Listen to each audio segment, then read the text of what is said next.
Hi friends, I wanted to talk to you a little bit about the first reading response assignment that is due this week. I should have done this in class but neglected to, so I'm making up. Here is the description of the assignment. You can find this attached to the end of the syllabus, and I think this is also posted on Blackboard. So just as a review, you're going to review the first two readings. In this case, it'll be the Guthrie article and Chapter 2 of the Zagoras & Co. book that you're going to respond to in this first assignment. And since we talked a lot about Guthrie in class, what I'd like you to do is make connections between what were some of the engagement principles that he talked about and how do they relate to your particular content. So if you talk about the principles, then be specific about what you can do in teaching your content to make increase the level of engagement for your students. And actually, you can do that for the Chapter 2, Zagoras & Co. too. How is it relevant to your particular content area? So what you're going to do is create a Web 2.0 tool. And if you go to this link here, it will give you some ideas. And I thought I would show you a few that students from last semester did, just to give you some ideas. So one student went to a link called Make Believe Comics, and he did this comic strip response. So you see Make Believe Comics, COMIX.com. So that's one way of approaching it. I had some other students. This one is called Padlet, PADLET.com. And there are a lot of different ways to do Padlets, but he found a way to make it look like a mind map, which I thought was pretty innovative. We will use Padlet in class too. It's also a good way to have different people post stuff and then we can all see it. This is a mind map. They use mindmodo.com to create this one, and as you can see, it starts off with less detail and easier to read, and then it breaks down into more detail. And this is a little bit different than something like this one. One thing you want to be careful when you're creating presentations and things online, that you don't use tons of text, because it's hard to read lots of text online. As you can see in this one, now we could blow this up. But nonetheless, you want to keep it more simple and to bullet points.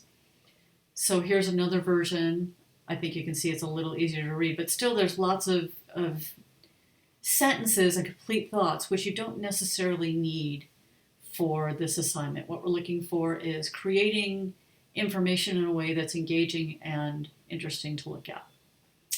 This one I thought was a pretty good example of how to do that. This is mindmeister.com. There are a lot of different mind map kinds of tools, but he did this more like as a tree, and as you can see, that's pretty easy to read. So I just wanted to show you some options. This one is Animoto. Animoto is a way to make free videos. So this one is pretty cute. I'll just blow it up for a second. So he starts off with this cute little video, but then it goes into the material from the text. So the intent here is to have you summarize the material, but also demonstrate your learning and explore using new tools. So when you are ready to post, here, let me just shut that off. So when you're ready to post your after you've created your summary, you go back to our Blackboard site, click on Assignments, and then click on Responses to Assigned Readings. And the first post you will post here, click on this link, which is the blog that I created. And it'll take you here, and you can do Create Blog Entry. Write the name of, you can write your name and a little description, maybe what tool you used. And then you can just post the link right here to your to whatever your tool you used, and then click on this post entry. When you are ready to look at other people's, because remember you're going to respond to 2 other people's blogs, you go to this where it says all course members, and if you click there, other people that have posted their names will show up, so you can click on on their blog post. It'll take you to theirs, and then you can cut and paste or click on the link and it'll take you to their blog post.